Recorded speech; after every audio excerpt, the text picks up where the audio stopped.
Hello everyone, this is Rajat Manchanda and welcome to the learning tree. आज के इस lecture में हम लोग शुरू करने वाले हैं एक फाइनेंस का नया चैप्टर जो कि पूरे फाइनेंस में सबसे ज्यादा इंपॉर्टेंस रखता है। ये चैप्टर सिर्फ थ्योरेटिकली पढ़ने के लिए नहीं बल्कि आपकी प्रैक्टिकल लाइफ में भी उतना ही इंपॉर्टेंट है। अगर आप एक एंटरप्रेन्योर हो या फिर आप एमबीए कर रहे हो या फिर आप कोई बिजनेस करने की सोच रहे हो, तो ये चैप्टर आपको एक थॉरो नॉलेज देगा कि आप किसी भी बिजनेस को करने के पहले, किसी भी इन्वेस्टमेंट को करने के पहले या फिर कोई भी एसेट परचेज करने के पहले किस तरीके की एनालिसिस करें। तो ये चैप्टर है कैपिटल बजटिंग। मैं कोशिश करूंगा कि कैपिटल बजटिंग के सारे लेक्चर, सारी की सारी टेक्निक्स के साथ आपको यहां पे प्रोवाइड कराऊं। और मेरे चैनल का एम भी ये है कि जो कुछ भी मैं पढ़ाऊं आपको वो एक तो छोटी से छोटी वीडियो में हो, 5 मिनट की, 10 मिनट की, और कंसेप्ट उस वीडियो में इतना क्लियर हो जाए कि आपको दोबारा ना पढ़ने की जरूरत पड़े ना देखने की जरूरत पड़े। तो आइए लेक्चर स्टार्ट करते हैं।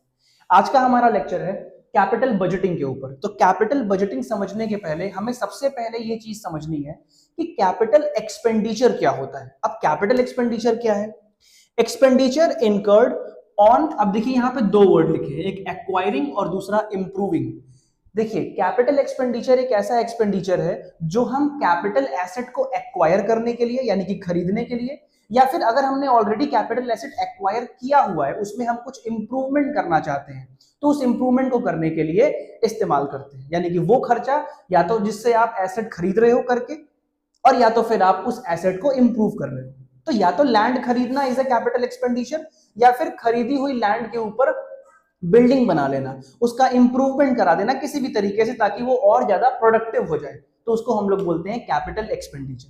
अब कैपिटल एक्सपेंडिचर एक बड़ा खर्चा होता है बिजनेस के लिए, क्योंकि रेवेन्यू तो वो होता है जो आप डे टू डे ऑपरेशन में करते हो, लेकिन कैपिटल एक्सपेंडिचर वो है जो आप एक लंबे समय के लिए करते हो। कैपिटल एक्सपेंडिचर के बारे में एक और बात है, benefit of which will be received in coming future. तो नंबर ऑफ ईयर्स में आपको इस एक्सपेंडिचर का बेनिफिट मिलता है। फॉर एन एग्जाम्पल, मैंने आज अपने बिजनेस के अंदर एक मशीनरी परचेज की है जिसकी कॉस्ट 10 लाख रुपए है। तो उस 10 लाख रुपए की मशीनरी को मैं यूज करके लगभग 5 साल 7 साल जितने भी उसकी एस्टिमेटेड लाइफ होगी तब तक उससे रेवेन्यू ड्रॉ करूंगा। तो ऐसा खर्चा जो एक लंबे समय के लिए किया जाए that is also capital expenditure, जिसका बेनिफिट आपको आने वाले समय में मिलता रहेगा। अब आप बोलोगे सर आपको पढ़ाना तो कैपिटल बजटिंग था, आप कहां कैपिटल एक्सपेंडिचर पे चले गए? तो कैपिटल बजटिंग पढ़ने के लिए कैपिटल एक्सपेंडिचर समझना बहुत जरूरी है। Now the main concept capital budgeting. Again capital budgeting के पहले देखो मैंने एक पॉइंट और लिखा हुआ है, नीड, कि आपको कैपिटल एक्सपेंडिचर करने की जरूरत ही क्यों पड़ती है। भाई अगर मान लो मेरा बिजनेस है और मैं अपने बिजनेस में एक्सपेंशन करना चाहता हूं, अब वो एक्सपेंशन कैसे हो सकता है? मेरी 2 फ्लोर की बिल्डिंग थी, अब मेरा बिजनेस ग्रो कर गया, मेरे एम्प्लॉइज बढ़ गए हैं, उनकी बैठने की, काम करने की जो स्पेस है वो मुझे कम पड़ रही है, तो अब मैं क्या करूंगा? मैं स्पेस को बढ़ाने के लिए उस 2 फ्लोर की बिल्डिंग के ऊपर 1 फ्लोर का कंस्ट्रक्शन और कर दूंगा। ऑब्वियसली बिल्डिंग तो मेरी थी ही ऑलरेडी एसेट, तो मैंने एसेट में क्या किया? एक्सपेंशन किया, एसेट को इंक्रीज किया, उसकी वैल्यू को बढ़ा दिया कैपिटल एक्सपेंडिचर करके। क्योंकि ऑब्वियसली ज्यादा इंप्लॉई आएंगे तो मेरा रेवेन्यू भी तो ज्यादा जनरेट होना शुरू हो जाएगा ना, जस्ट बिकॉज कि मेरा बिजनेस ग्रो कर गया है। सिमिलरली डाइवर्सिफिकेशन, हम लोग अपने बिजनेस को डाइवर्सिफाई भी करते हैं। पहले मान लो मेरा सिर्फ एक स्टार्टअप था जिसमें मैं चाय और बन मक्खन बेचता था, ठीक है। अब चाय बन मस्का मैं अगर अपने स्टार्टअप में बेच रहा हूं और मेरा मन हुआ कि मुझे इसे एक्सपैंड करना है, मुझे न्यू प्रोडक्ट लाइन इसमें ऐड करनी है, तो मैंने क्या किया? मैंने एक और आउटलेट वैसा ही बगल में अपने ही नाम से स्टार्ट कर दिया जिसमें मैं अब कोल्ड कॉफी और आइसक्रीम भी रखता हूं। This is what, this is diversification. मैं आपको बेसिक एग्जांपल दे रहा हूं कि किस तरीके से कैपिटल एक्सपेंडिचर करके हम अपने बिजनेस को डाइवर्सिफाई करते हैं, ग्रो करते हैं। तो it is just you are adding new product lines in the business. Then obsolescence, obsolete word आपने डेप्रिसिएशन चैप्टर में सुना होगा या पढ़ा होगा। ऑब्सोलीट का मतलब होता है जब कोई पुरानी टेक्नोलॉजी बाहर निकल जाए मार्केट से किसी नई टेक्नोलॉजी की आने की वजह से।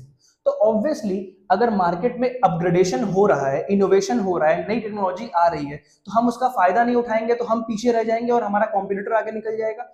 तो अगर हमारे पास कोई पुरानी मशीनरी है और मार्केट में एक नई मशीन आ गई है जो आपकी प्रोडक्टिविटी बढ़ा सकती है, तो आप उस नई मशीन को परचेज करने के लिए जो खर्चा करोगे दैट इज कैपिटल एक्सपेंडिचर। और नई मशीन एक्वायर करने की वजह से जो आपकी पुरानी मशीन हट रही है दैट इज कॉल्ड ऑब्सोलेंस, कि आपने नई टेक्नोलॉजी को इस्तेमाल किया और पुरानी को मार्केट से निकाल दिया, बिजनेस से निकाल दिया। इन्हीं सब चीजों के ऊपर फाइनली जो हमारा कंसेप्ट है that is capital budgeting. Capital तो आप सब समझते हो कि जो भी आप इन्वेस्टमेंट करते हो बिजनेस के अंदर, एंड बजटिंग इज एक बजट बनाना, एक estimate banana. So what is this? It is a process by which business evaluate and select, यही दो इंपॉर्टेंट वर्ड है। ये एक ऐसा प्रोसेस है जिससे कि बिजनेस इवैल्यूएट करता है और सिलेक्ट करता है the long term investment proposals. भाई आप जब बिजनेस करने जाते हो तो आपके पास बहुत सारे ऑप्शंस होते हैं कि मैं ये कर लूं, बी कर लूं, सी कर लूं, डी कर लूं। तो ये 4-5 ऑप्शंस आपके पास है, तो इन 4-5 ऑप्शंस में से आपको कोई एक ऑप्शन चूज करना होगा। तो चूज आप कैसे करोगे? मैं चूज करूंगा उसका इवैल्यूएशन करके। कॉस्ट के बेसिस पे इवैल्यूएशन हो सकता है, रिस्क के बेसिस पे इवैल्यूएशन हो सकता है, वो मुझे कितना रिटर्न देने वाला है उसके बेसिस पे इवैल्यूएशन हो सकता है। तो we have different parameters on which we can evaluate the project, evaluate the proposal. तो evaluating the proposal and then finally selecting it, finally किसी एक को सिलेक्ट कर लेना is capital budgeting. Capital budgeting आप समझ गए। अब यहां लिखा है it helps in planning expenditure.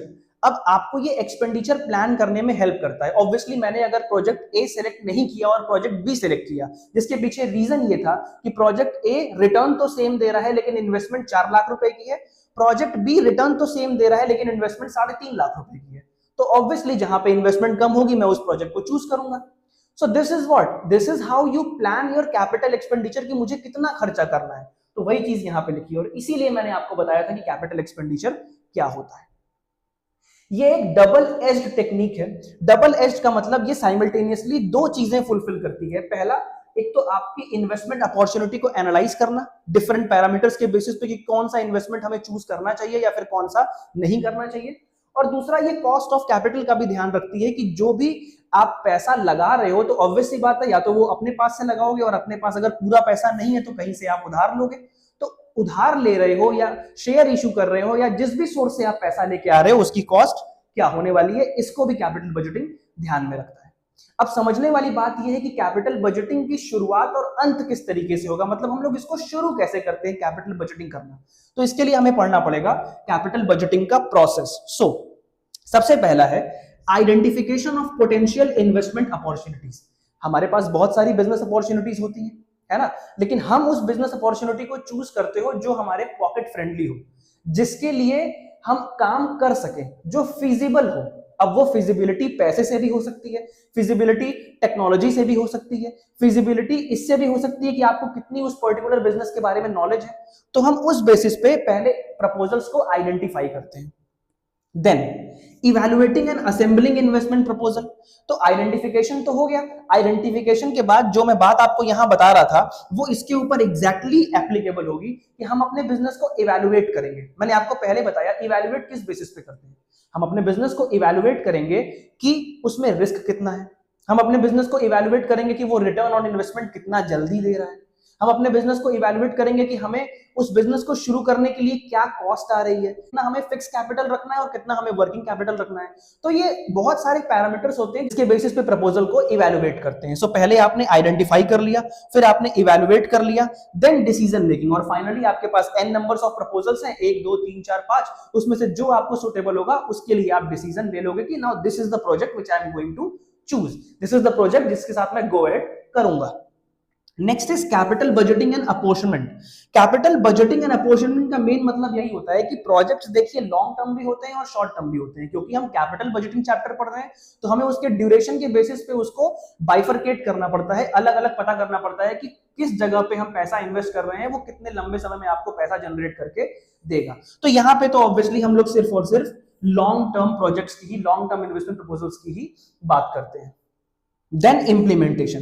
Finally आपने क्या कर दिया, आपने प्रोजेक्ट चूज कर लिया और आपको उसके एग्जीक्यूशन की तरफ बढ़ना है। अब एग्जीक्यूशन किस तरीके से करोगे, नेसेसरी लोगों को और नेसेसरी रिसोर्सेज को इन्वॉल्व करके आप बिजनेस के साथ आगे बढ़ना शुरू हो जाओगे। एंड फाइनली इंप्लीमेंट हो गया, एग्जीक्यूशन शुरू हो गया, प्रोसेस शुरू हो गया, पैसा आपने लगा दिया, 1 साल बीतने को आया है। Now you are going to do the performance review.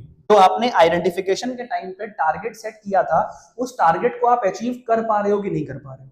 तो अगर आप उस टारगेट को अचीव कर पा रहे हो देन वेल एंड गुड, आप और बेहतर करने की कोशिश करोगे। और अगर आप उस टारगेट को अचीव नहीं कर पा रहे हो तो आप चेक करोगे कि जो आपका डेविएशन आ रहा है, डिफरेंस आ रहा है, वो कितने से आ रहा है, and you will try to remove that difference in coming future. तो यही एक तरीका है जिससे हम पहले तो इन्वेस्टमेंट प्रपोजल को चूज करते हैं जो हमारे हिसाब से फिजिबल हो, उस इन्वेस्टमेंट प्रपोजल का एग्जीक्यूशन करके फॉलो अप भी कर लेते हैं कि वो हमारे लिए बेहतर होगा या नहीं होगा। So this is all about capital budgeting. तो आई होप आपको कैपिटल बजटिंग का इंट्रोडक्शन पार्ट तो समझ में आया होगा। We have different techniques under capital budgeting, discounted methods, non discounted methods. In coming videos we are going to learn each and everything. So stay tuned and आपके जो भी doubts हैं आप वो मुझसे कमेंट सेक्शन में पूछ सकते हो। तब तक के लिए बाय बाय।